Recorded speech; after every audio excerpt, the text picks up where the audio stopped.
Assalamualaikum teman-teman Nerstiva, kembali lagi di channel Nerstiva ID. Well, today kita akan sharing lagi mengenai materi SKB UKOM, yaitu diagnosis keperawatan sistem kardiovaskuler. Tapi sebelum lanjut ke materi, jangan lupa teman-teman untuk subscribe channel Nerstiva ID. Oke, kita akan lanjut ke materi. Jadi hari ini kita akan membahas 4 diagnosis khususnya untuk sistem kardiovaskuler, di mana 4 diagnosis ini bersumber dari Standar Diagnosis Keperawatan Indonesia atau SDKI yang dikeluarkan oleh PPNI. Nah, keempat diagnosa itu antara lain penurunan curah jantung, intoleransi aktivitas, perfusi perifer tidak efektif, dan hipervolemik. Next, kita ke diagnosa yang pertama, yaitu penurunan curah jantung. Untuk penurunan curah jantung di sini, definisinya adalah ketidakadekuatan jantung memompa darah untuk memenuhi kebutuhan metabolisme tubuh. Kemudian ada tanda mayor untuk diangkat diagnosa ini.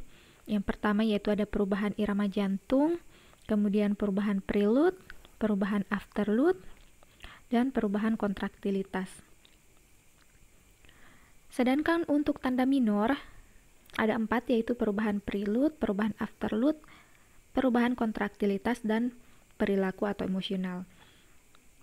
Kemudian yang perlu teman-teman garis bawahi, ketika UKOM nanti atau ketika SKB nanti, ada kata kunci yang bisa memudahkan teman-teman untuk mengetahui apakah diagnosa yang tepat diangkat pada kasus tersebut adalah penurunan curah jantung, yaitu adanya abnormalitas TTV dan abnormalitas EKG yang tidak dipengaruhi oleh aktivitas.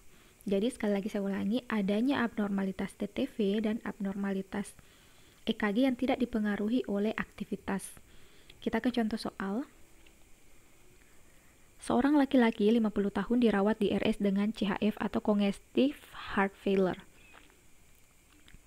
Hasil pengkajian, udem pada kedua kaki, pasien nampak lemah dan sesak, GVP 10 cm, tekanan darah 90/60 mmHg, nadi 60 kali per menit, pernafasan 24 kali per menit, dan suhu 37 derajat Celcius. Apakah masalah keperawatan pada kasus tersebut? Apakah A. Perfusi perifer tidak efektif? B. Penurunan curah jantung? C. Resiko penurunan curah jantung? D. Intoleransi aktivitas? Atau E. Gangguan pertukaran gas? Oke, jadi diagnosa yang tepat adalah penurunan curah jantung. Kenapa demikian?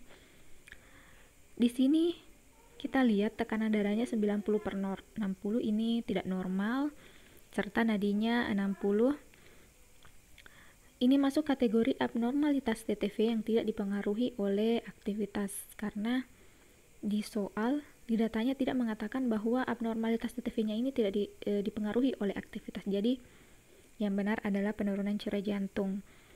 Sedangkan option A, C, D, dan E itu tidak tepat karena tidak ada yang mendukung. Untuk option C, yaitu resiko penurunan curah jantung, di soal ini bukan lagi masuk kategori diagnosis resiko karena masalahnya sudah aktual. Kita lanjut ke diagnosis yang kedua, yaitu intoleransi aktivitas. Definisinya yaitu ketidakcukupan energi untuk melakukan aktivitas sehari-hari. Tanda mayor diangkatkannya diagnosa ini yaitu pasien mengeluh lelah, kemudian frekuensi jantung meningkat di atas 20% dari kondisi istirahat. Untuk tanda minor, yaitu tekanan darah berubah di atas 20% dari kondisi istirahat, kemudian gambaran EKG menunjukkan aritmia saat setelah istirahat, kemudian gambaran EKG menunjukkan iskemik, ada cyanosis, ada dyspnoe saat setelah beraktivitas, kemudian merasa tidak nyaman saat beraktivitas, dan setelah beraktivitas, dan merasa lelah. Kata kunci diangkatkannya diagnosa ini pada kasus nanti yaitu adanya perubahan TTV saat beraktivitas atau setelah beraktivitas. Jadi, dia dipengaruhi oleh aktivitas. Keabnormalan TTV maupun keabnormalan EKG-nya dipengaruhi oleh aktivitas. Kita ke contoh soal. Seorang pasien dirawat di RS dengan keluhan lemah, batuk, pusing, dan susah tidur. Hasil pengkajian diperoleh data akral dingin, ada peningkatan tekanan darah dan nadi saat dan setelah beraktivitas. Apakah masalah keperawatan yang tepat pada kasus di atas? Apakah A. Intoleransi aktivitas, B. Penurunan curah jantung, C. Hipervolemi, D. Gangguan pertukaran gas atau KE, perfusi perifer tidak efektif. Jadi di soal jelas ya, adanya peningkatan tekanan darah dan nadi saat setelah melakukan aktivitas. Jadi yang benar adalah intoleransi aktivitas, karena peningkatan tekanan darah dan nadinya ini dipengaruhi oleh aktivitas. Jadi diagnosis yang tepat pada kasus ini adalah A, yaitu intoleransi aktivitas. Sedangkan option B, C, D, dan E itu tidak tepat karena tidak ada data yang mendukung di soal. Lanjut ke diagnosis yang ketiga. Perfusi perifer tidak efektif. Definisinya, penurunan sirkulasi darah pada level kapiler yang dapat mengganggu metabolisme tubuh. Tanda mayor diangkatkannya diagnosa ini adalah pengisian kapiler di atas 3 detik atau kapilari refill time-nya di atas 3 detik, nadi perifer menurun atau bahkan tidak teraba, akral teraba dingin, warna kulit pucat, turgor kulit menurun. Kemudian untuk tanda minor ada parastesis, nyeri ekstremitas, udem, penyembuhan luka lambat. Kata kunci di soal yang memudahkan teman-teman nanti untuk menjawab soal yaitu kapilari refill time-nya di atas 3 detik, ada cyanosis atau kebiruan, kemudian nadi perifer tidak teraba. Oke, contoh soal. Seorang wanita usia 54 tahun dirawat dengan fraktur femur dextra. Saat melakukan pengkajian didapatkan tekanan darah 140 per 90 mmHg, frekuensi nadi 96 kali per menit, frekuensi napas 24 kali per menit, suhu 37,2 derajat Celcius. Terpasang gips pada paha kanan pasien. Pasien mengeluh sulit tidur, nyeri, dan kebas pada area pemasangan gips. Skala nyeri 4, kapilari refill time, jari kaki kanan 4 detik. Apakah masalah keperawatan utama pada kasus di atas? Apakah A.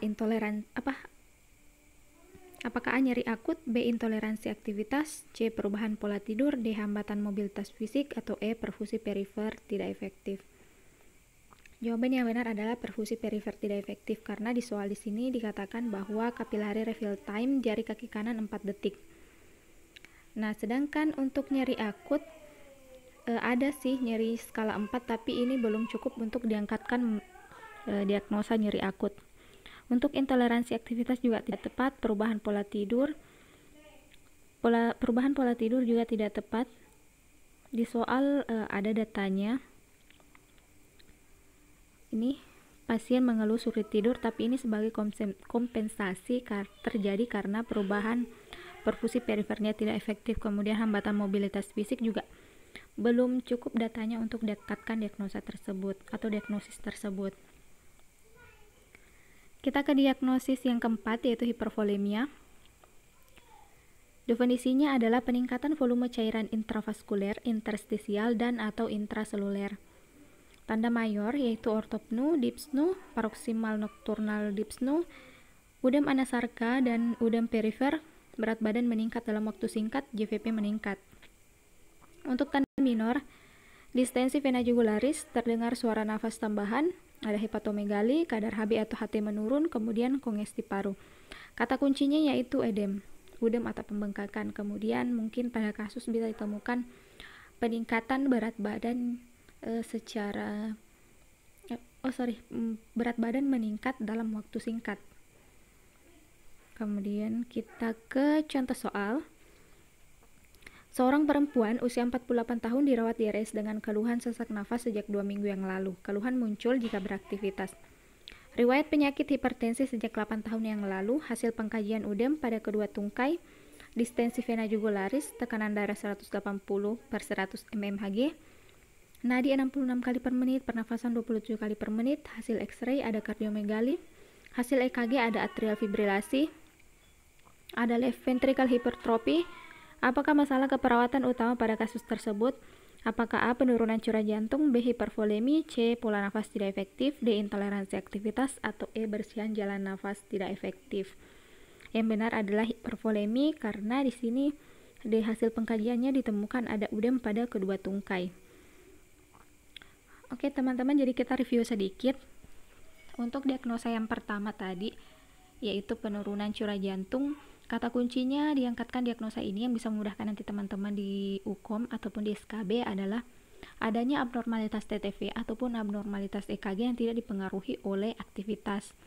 Kemudian diagnosa kedua yaitu intoleransi aktivitas adalah abnormalitas EKG dan abnormalitas TTV yang dipengaruhi oleh aktivitas. Jadi kata kuncinya adalah dipengaruhi oleh aktivitas. Untuk diagnosa ketiga, perfusi perifer tidak efektif, yaitu di soal biasanya ada data yang mengatakan bahwa capillary refill time-nya di atas 3 detik, kemudian ada cyanosis dan nadi perifer tidak teraba. Kemudian untuk hipervolemi ditandai dengan adanya udem, kemudian berat badan meningkat dalam waktu yang singkat. Oke teman-teman, cukup sekian materi kita hari ini. Saya doakan teman-teman yang menonton video ini semoga yang akan UKOM semoga kompeten, dan yang akan SKB semoga lolos ASN tahun ini, amin. Cukup sekian materi kita hari ini. Jangan lupa teman-teman untuk subscribe, like, dan share video ini ke seluruh akun sosial media yang teman-teman punya. Sampai ketemu di video berikutnya. Assalamualaikum warahmatullahi wabarakatuh.